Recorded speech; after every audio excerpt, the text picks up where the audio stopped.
People come from all walks of life. They all have lives they lead. Any and all are welcome here to come and chat with me. Hello, everyone. Well, my guest has been here before. You know, one of the things I like is when somebody comes back to the show, it makes me feel like I'm doing something right. This is Luc Vandervert, also known as the Arctic. Now, he is an award-winning Canadian-American singer, songwriter, filmmaker, and director. And yeah, let's get talking to him to see what's going on now. Welcome back to the show, Luc. Thank you for having me back, Nancy. It's so good to see you again. Thank you. I feel the same. Okay, so what's happened since the last time you were on the show? Oh my goodness, what has happened? All right. Well, Have you had any more new songs? Have you had any new releases? well, we kind of did something a little different. I did this event for Telecare, which is a kind of like a crisis hotline out here in Abbotsford, and they asked if I could be willing to write some not write, but perform some songs for their fundraiser. And in that, just something I try to do with fundraisers, depending on what it is, I try to write an original one for that situation.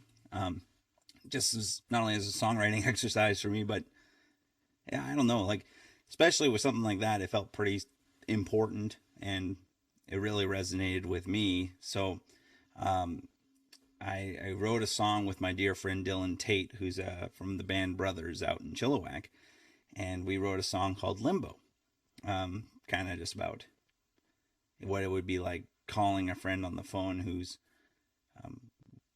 we'll put it lightly, going through a difficult time, you know. Mm-hmm. So that was kind of the most recent thing. It's there's always something on the go though. You know, if it's not trying to figure out what the next thing is, it's working on the thing that's in the past. Yeah, I just want to say, I think it's so wonderful when whether you're a performer or a business are generous, you know, like giving back. And I think that's such an important thing, right? It really is. It has a ripple effect, I find, you know? Right. So, well, we can talk about your singles that you've put out already, right? Yeah, sure. Let's talk about it. I'd love to. You have Diversity? Yes, Diversity was the very first one. So when did you put that out? Oh my goodness. I want to say January 2015. Oh, okay. Really good. Yeah. And then there is The Same Thing. Is that the next one? Yeah. Yeah, that was the next single that was released. And that was kind of like an offshoot of, it was kind of interesting. We had recorded that, I'm trying to think, December 2019, I think, maybe. And so it was just before COVID. And there's quite a story with that one where we had recorded, everything was good. I was just leaving my job with Lon McQuaid to go into full-time music. And when that happened, I got these bizarre anxiety attacks that I've never had before. Like, never in my life have had anything like it. To the point where my blood pressure was crazy high. I wasn't eating because it was just panic attacks all day. I would probably say in the worst of it, it was probably about 10 to 20 panic attacks daily. Wow. And it was really rough. And it was just so interesting with The Same Thing, where that song was already done and recorded, and the plan was to release it in January. As soon as this anxiety thing kicked up, it was like, no, I can't even think about releasing a single right now. Mm-hmm. I feel like I'm dying every second of every day.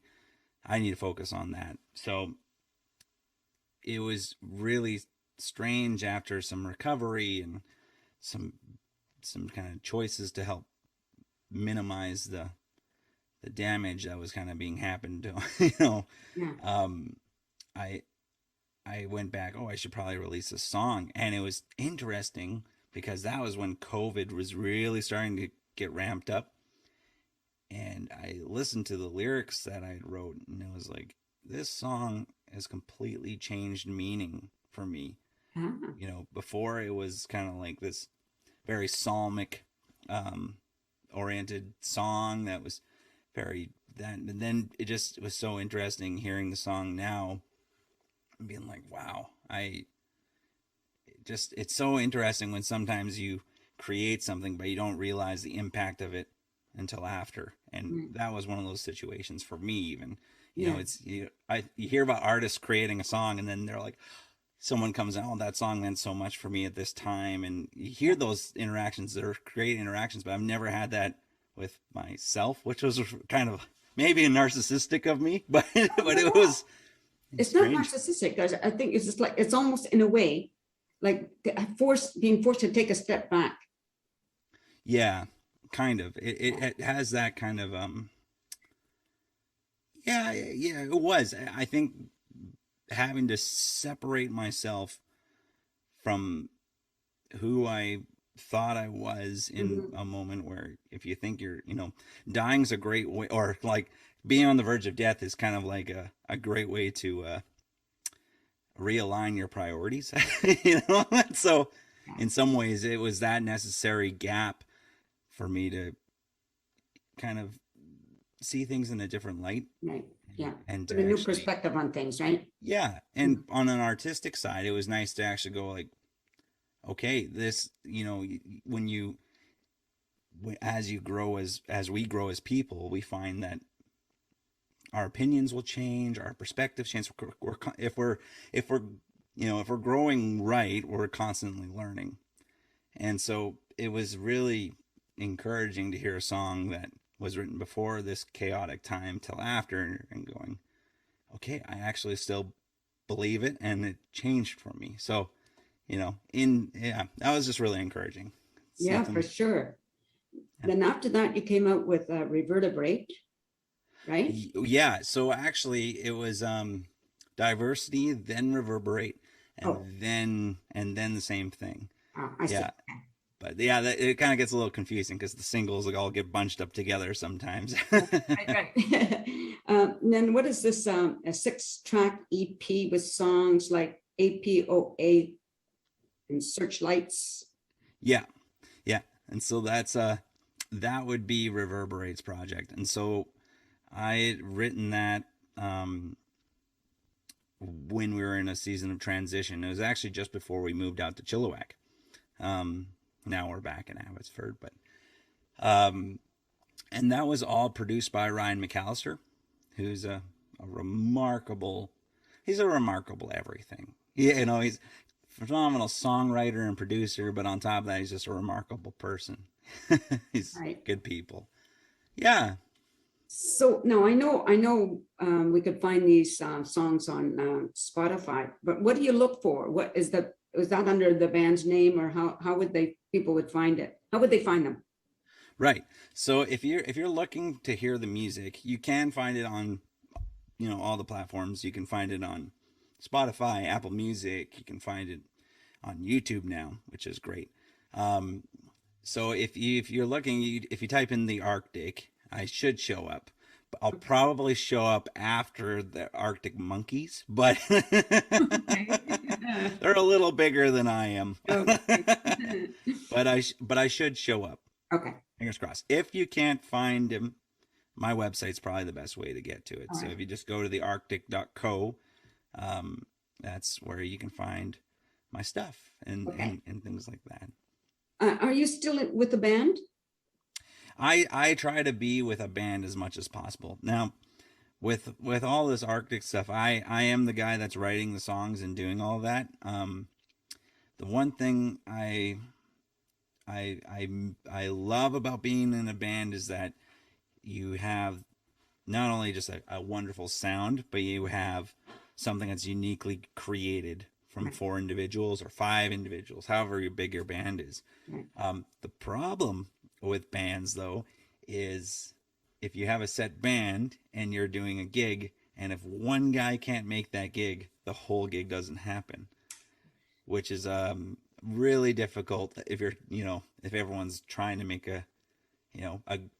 supporting their families and stuff like that. It makes it quite difficult to make that Right. possible. So my solution to that was I have my kind of my roster of musicians that I call. So if there's an event coming up, whether it's a youth worship event or like a songwriter night or something like that, and there's room for me to bring a band, I usually call my guys, and if one of them can't make it, then I call the next guy, and then I call the next guy. So it's just like, and then I hopefully can throw something together, and I hope the songs are simple enough that people can kind of jump in, and that's the nice thing about, especially on the worship side, things are really plainly written for the most part. They're really basic. They're not too tricky, but at the same time, I'm finding with the songs I'm writing now, that creative itch is starting to get a little desperate. And I'm just such a rock guy at heart. It's just like, I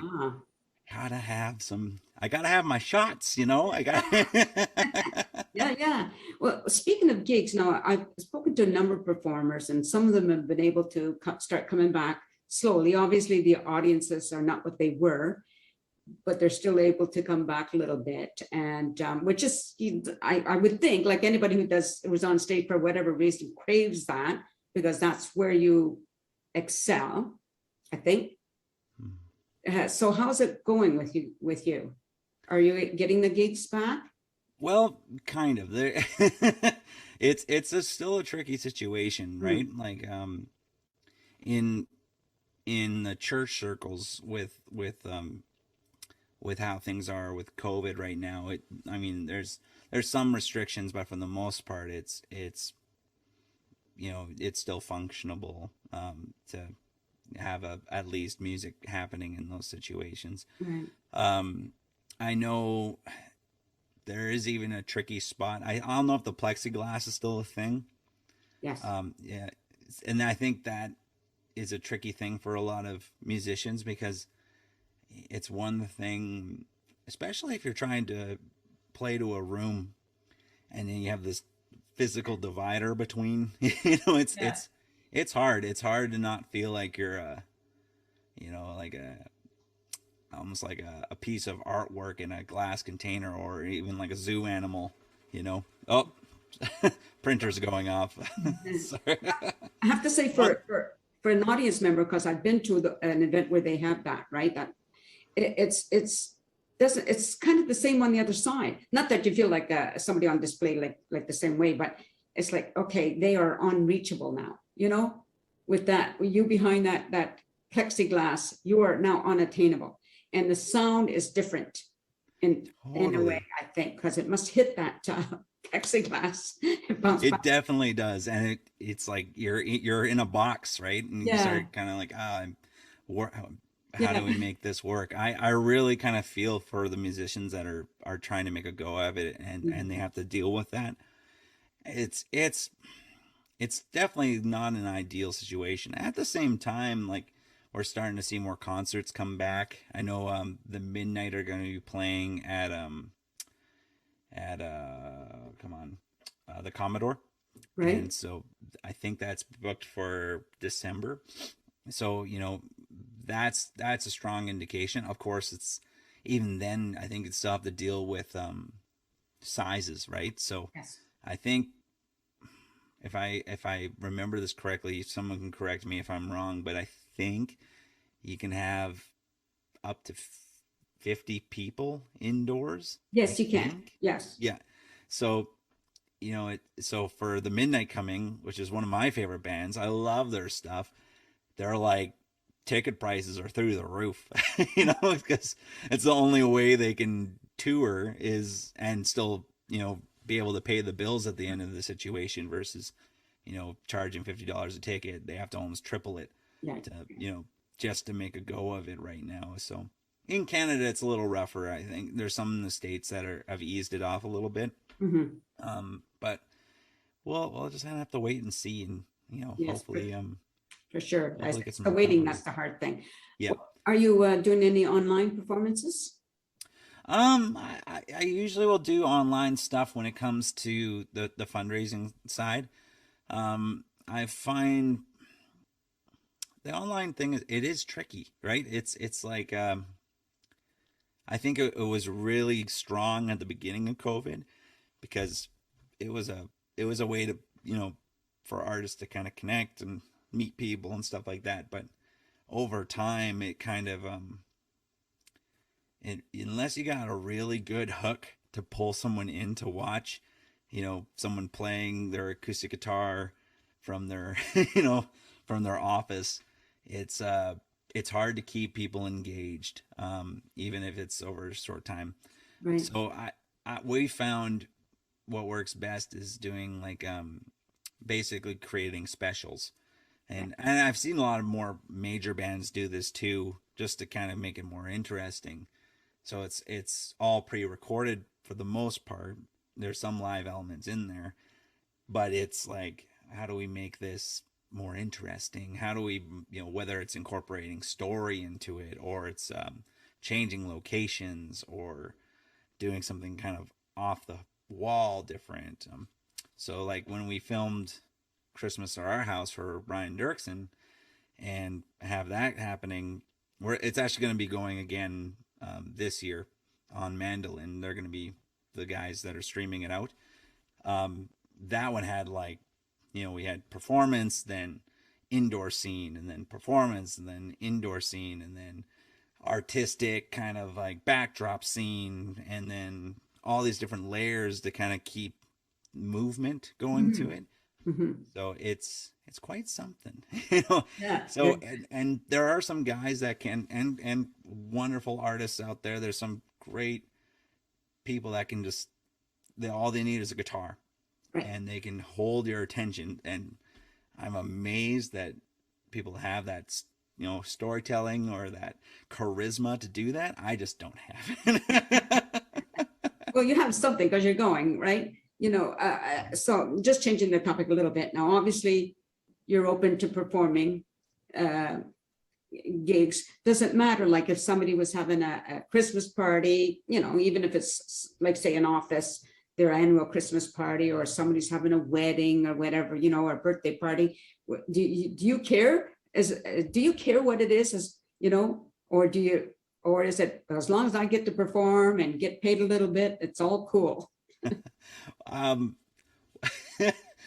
have I have kind of this running joke that I would probably the worst artist to bring in for your birthday party.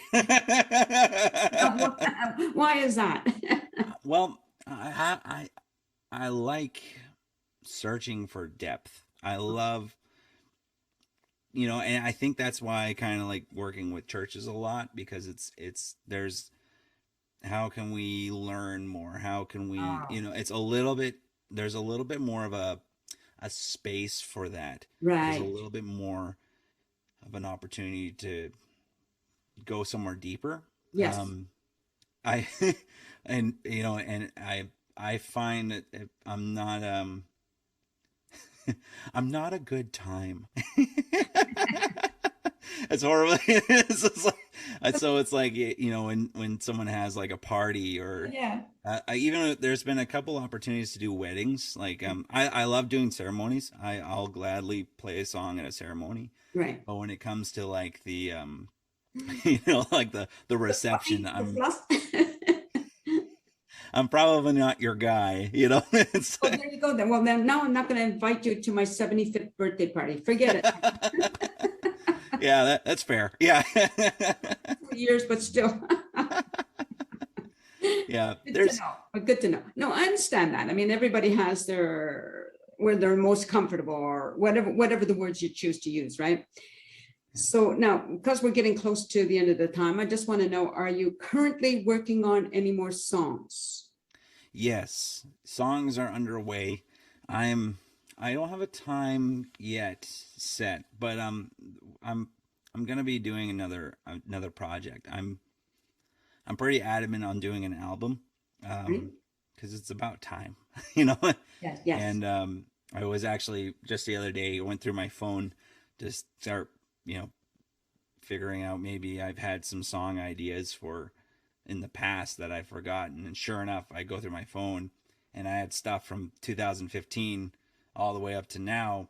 And I've got almost, I think it was like almost 100 songs that were started. So it was like, okay, like I got, there's enough there I can start wading through and kind of honing it and redoing. So the goal is to do an album. I'm not entirely sure what that's going to look like yet, but I think You're going to have to come back and share that. Yeah, thank you. I would love to. I'll make sure that there's at least one fun song that you can use for your 75th birthday. Because I've already picked up the song I'm going to use for if there's a memorial for when I die. Perfect. I have a weird sense of humor. You know that song Fish Heads, roly poly fish. That's what I want at my funeral. Or at my I love it. Because I want people to laugh. That's a great idea. Thank you. I love it. Well, I think that'll be really good. I think the flair you have that. Oh, one thing I should mention. Yes. In regards to songs, I do have a song that's going to be coming out. That's a cover. Okay. So I did this thing on Instagram. If you're anyone's watching and you go on Instagram, find the Arctic Music. That's where I'm at. But I did this contest. It was a 32-tier cover song playoff, where all these songs that got nominated by people on my Instagram sent songs in. I picked 32, and they all went head to head in this giant 32-tier tier playoff. And the winner that won was "I Want It That Way" by the Backstreet Boys. Okay. So that was the one that won, and so that song is undergoing. Yeah. We're in the production phase. We're past pre-production. I have to wait a little while longer. It's going to be a duet, and my friend that's in Detroit that's going to be singing on it, she's just got COVID, so I'm really hoping she gets recovered for her own sake, for her own health.